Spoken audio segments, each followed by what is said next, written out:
जय श्री महाकाल। मेरे सभी भाइयों को कैसे हो आप सभी? ठीक होंगे।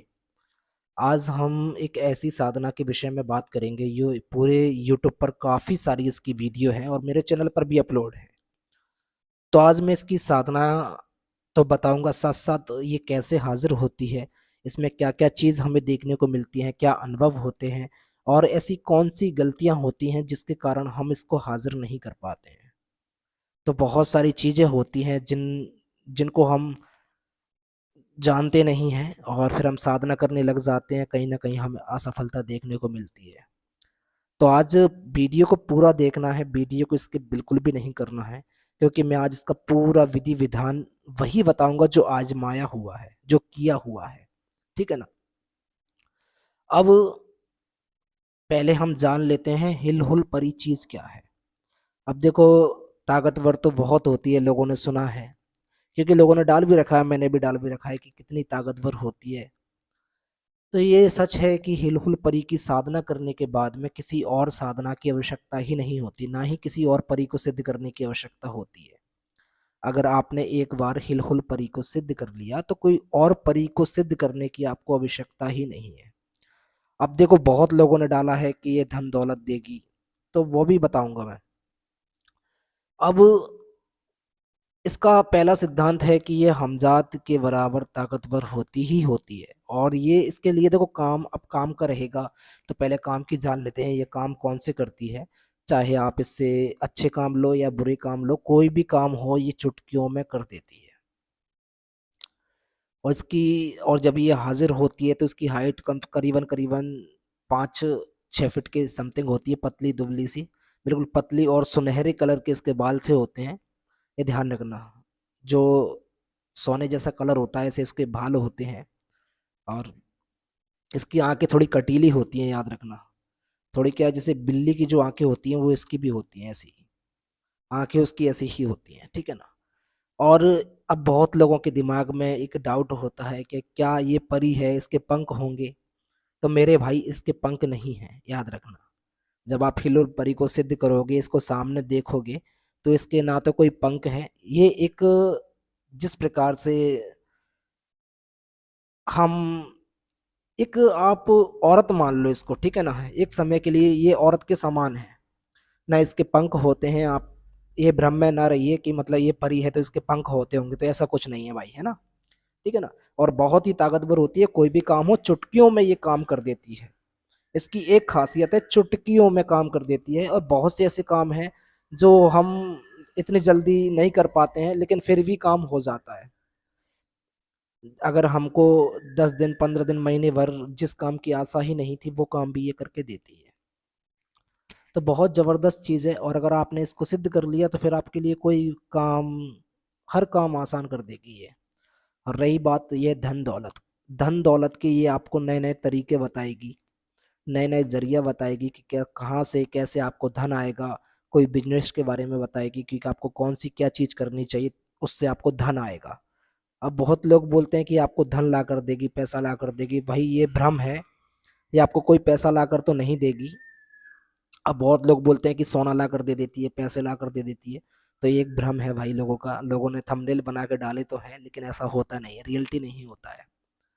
जब ये हाजिर हो जाती है, ये आपको तरीका बता देती है कि किस प्रकार से, जैसे कि कोई आपको अगर बिजनेस खोलना है तो उसका तरीका बताएगी कैसे करना है, किस प्रकार से करना है, बरकत के लिए। मतलब बिजनेस में प्रॉफिट 100% देती है ये इसकी खासियत है। लेकिन आपने सोचा कि ये पैसा लाकर आपको दे दे, या आपको धन दौलत ला कर दे दे, चांदी सोना दे दे, तो ऐसा कुछ नहीं है भाई। ठीक है ना।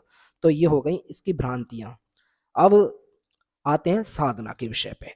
देखो, इसकी साधना किस प्रकार की जाती है, पूरा विस्तार से सुनना ताकि आपको समझ में आ सके। ठीक है ना। पहली चीज, इसकी साधना कम से कम घर से आप जितना हो सके दूरी पर ही करना।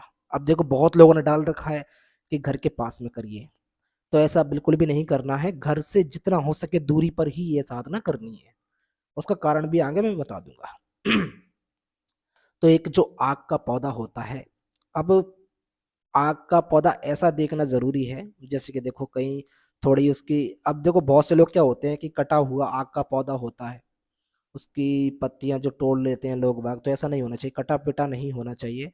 छोटा सा जहां भी एकांत ऐसी जगह, मतलब थोड़ा आउट एरिया में हो या फिर मतलब आपके घर के पास में भी हो तो भी चल जाएगा, लेकिन कम से कम आपके घर आधा किलोमीटर दूर होना ही चाहिए आपके घर से, या कम से कम 300 मीटर की दूरी पर हो, ठीक है ना। और अगर मजबूरी है, नहीं है, ज़्यादा दूर आपको जाना नहीं जा सकते, तो फिर आप अपने आस पास भी देख सकते हो, फिर उससे आपको वचन भी उसी प्रकार से लेना होगा, ठीक है ना। अब जब आप आग का जो पेड़ है उसको देख लेंगे, फिर आपको दिन में वहां जाना है, वहां की साफ सफाई आपको कर लेनी है, ठीक है ना। दिन में वहां जाना है, आपको साफ सफाई कर लेनी है, क्योंकि वहां आपको जाना तो पड़ेगा। अब इसके बावजूद करना क्या है, देखो साधना करने से पहले तीन चीजों का आपको ध्यान रखना है इसमें। पहली चीज कि आपको अलग सोना है, बिस्तर आपका कमरा अलग होना चाहिए, चाहे आप कहीं भी सो लेकिन आप अलग सोना चाहिए, और आपका ज्यादातर कमरा ही अलग हो तो और ज्यादा मजा आएगा। कमरा आपका अलग होना चाहिए, पूर्ण रूप से आपको जलाली और जमाली परहेज करना चाहिए। मेरे चैनल पर डला हुआ है,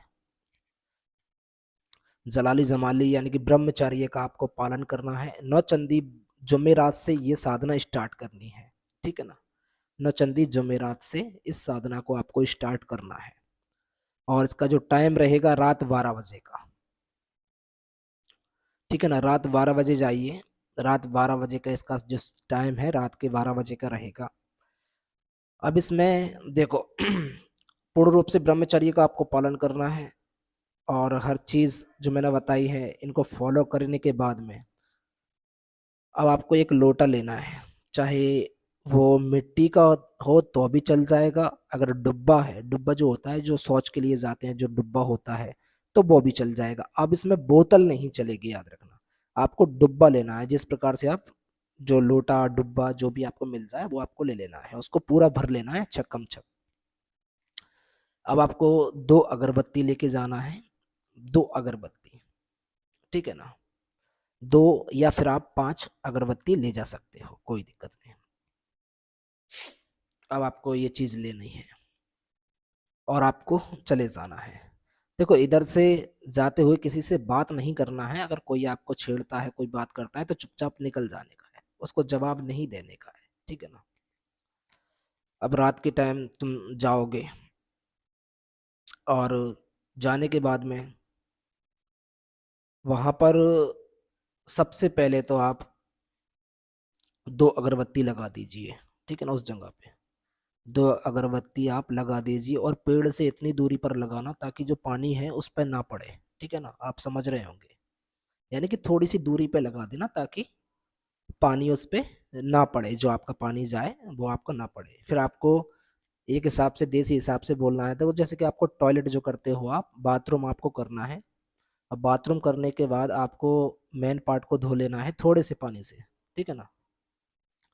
थोड़े से पानी से उसको धो लेना है, और धोने के बाद में आपको जो पेड़ है, जो पेड़ है उस पे इस तरीके से जल डालना है कि आपकी जो शैडो है, परछाई है, वो ना आए, ठीक है ना। आपकी जो परछाई है उस प्रकार से ना आए, और ज्यादातर आपका जो मुंह है वो उत्तर में रहे, या फिर पूरब में रहे, दक्षिण में रहे, पश्चिम में रहे, कहीं भी रहे कोई दिक्कत नहीं, लेकिन उस पे परछाई आपकी नहीं जानी चाहिए, ठीक है ना। परछाई नहीं जानी चाहिए, आपकी छाया नहीं जानी चाहिए। अब जब आप पानी डालना शुरू करोगे तो आपको 3 बार बोलना है, हिल हुल, हिल हुल, हिल हुल, जो स्क्रीन पर आपको नजर आ रहा है। 3 बार आपको ये बोलना है, और जैसे ही आपका जल, जो आपने पानी उस पर डाला है, डालने के बाद में चुपचाप आपको अपने घर चले आना है। चुपचाप, किसी से बात नहीं करना है, ना ही आपको पीछे मुड़ के देखना है। ये हो गई आपकी पहले दिन की क्रिया। देखिए अगर आपके अंदर रूहानियत है, ऊर्जा है, चेतना है, तो आपको 3 दिन में ही कामयाबी मिल जाती है।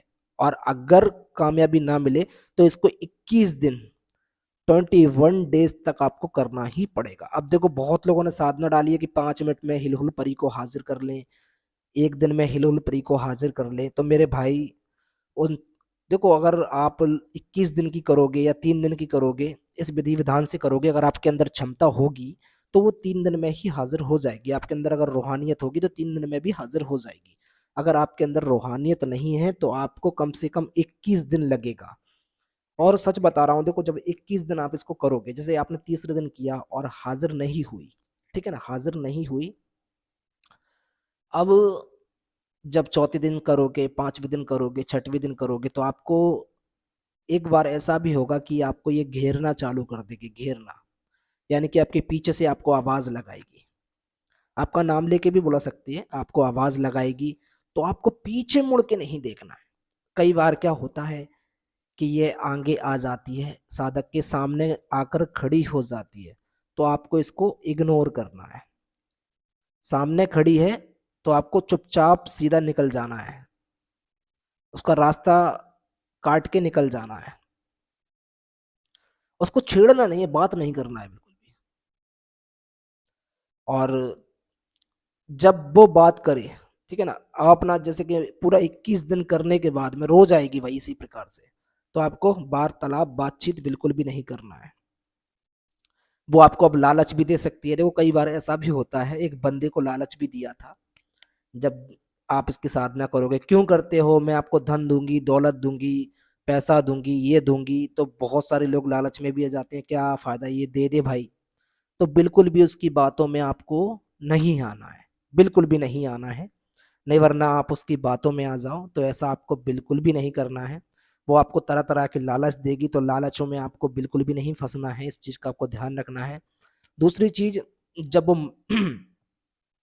जब आपका 21 दिन पूरा हो जाए, 21 दिन पूरा हो जाए, और अगर बीच में वो मान जाए कि हाँ चलो ठीक है मैं तुमसे दोस्ती करूंगी, और 21 दिन पूरा हो जाए आपका, जैसे कि मान के चलो 21 दिन आपका पूरा हो चुका है, अब 21 दिन पूरा होने के बाद है उसके, अगर देखो पहली चीज ये है, अगर आपको लालच देती है तो आपको इग्नोर करना है उस चीज, उसकी चीजों का। मैं सिर्फ बस तुमसे दोस्ती करना चाहता हूँ, ओनली दोस्ती करना चाहता हूँ। वो आपको लालच देगी, बस इतना ही बोलना है कि मैं दोस्ती करना चाहता हूँ। ज्यादातर से कोशिश यही रखना कि वो आपसे बात करे जब भी आप उसका जवाब दें, ठीक है ना। और खासकर देखो क्या होता है कि पहले दिन, तीसरे दिन, चौथे दिन, या जब भी वो बीच में साधना के बीच में आ जाती है तीसरे दिन के बाद में, तो उसको इग्नोर करिए, ठीक है ना, इग्नोर करिए जब तक आपकी वो क्रिया पूरी ना हो, ठीक है ना, जब तक वो पूर्ण रूप से कमजोर ना हो। और जब वो कमजोर हो जाएगी तो वो खुद ही आपके पास वचन हो जाएंगे आपके, ठीक है ना। अब वचन किस प्रकार से लेना है, देखो जब वो दोस्ती का आपको हाँ कर दे कि चल ठीक है मैं आपके दोस्त बनने के लिए तैयार हूँ, तो उससे 3 वचन ले लीजिए। अब वचन किस प्रकार से लोगे, पहला वचन जो रहेगा आपका कि मेरे घर से कम 1-1.5 किलोमीटर दूर रहोगी, और जब मैं बुलाऊंगा तभी आपको हाजिर होना होगा, खाओ महादेव की कसम। इसी प्रकार से बोलना है कि मेरे घर से आपको 1-1.5 किलोमीटर दूर रहना है, और जब मैं आपको बुलाऊंगा तब भी आपको हाजिर होना होगा, खाओ महादेव की कसम। अब बहुत लोग सोचेंगे कि यार क्या पता आज महादेव की कसम, भाई महादेव की कसम खिलाना बहुत जरूरी है, ठीक है ना। क्यों जरूरी है, क्योंकि ये जो चीजें हैं, ये धोखा भी दे सकती हैं, याद रखना। और वो कसम खाएगी भाई, जब चीज आ गई तो वो खाएगी, कसम भी खाएगी, ठीक है ना। तो महादेव की उसको कसम खिलाओ बढ़िया। और दूसरे वचन में, जो भी कार्य मैं आपको दूं उसको सिद्ध करना होगा, खाओ महादेव की कसम, तो वो खाएगी। और तीसरे वचन में, मुझे और मेरे परिवार वालों को, मेरे मिलने जुलने वालों को, मेरे घर परिवार रिश्तेदारों को कभी भूल कर भी परेशान नहीं करोगी, खाओ महादेव की कसम, जिंदगी में भी परेशान नहीं करोगी, खाओ महादेव की कसम। तो वो जब तीनों वचन आपको दे दे, तो उससे अपनी हाजिरी का तरीका पूछ लेना है, फिर वो आपको अपना तरीका बताएगी, ठीक है ना। देखो बाई चांस अगर ये आपसे एक वचन ले, देखो पहली चीज तो ऐसा होता नहीं है, ये लेती नहीं ज्यादातर वचन। अगर आपसे बाई चांस ले, तो बहुत सोच समझ कर ही उसको आपको वचन देना है, इस चीज का आपको ध्यान रखना है, ठीक है ना। और जब ये सिद्ध हो जाएगी, इसका हाजिरी का तरीका आपको पता चल जाएगा, तो बस एक चीज आपको ध्यान रखना है, किसी से भी इस साधना का आपको बिल्कुल भी जिक्र नहीं करना है, याद रखना। अगर देखो पहली चीज, इसको जितना हो सकेगा आपको गुप्त रखने का प्रयास करना है, किसी को शेयर नहीं करना है, ना ही आपको किसी को बताना है कि मेरे पास ये परी है, ऐसे ऐसे काम करती है। अगर आप बताओगे तो ये चीज आपको, अब देखो चीज जब तक गुप्त और जब तक पर्दे में है, जब तक बहुत बेहतर है। अगर तुम उसको पर्दे से बाहर कर दोगे तो वो आपकी जी का जंजाल बन जाएगी, याद रखना। अगर चीज आप कर रहे हो तो जी का जंजाल मत बनवाओ, ठीक है ना। उसको जितना हो सके गुप्त में रखो, गुप्त में रहो और काम लेते रहो। काम कोई भी हो आपका 100% काम करेगी। और एक बार अगर आपने इस साधना को सिद्ध कर लिया तो जीवन में दूसरी साधना, कोई परी साधना करने की आपको आवश्यकता नहीं पड़ेगी, क्योंकि आपके सारे काम करेगी।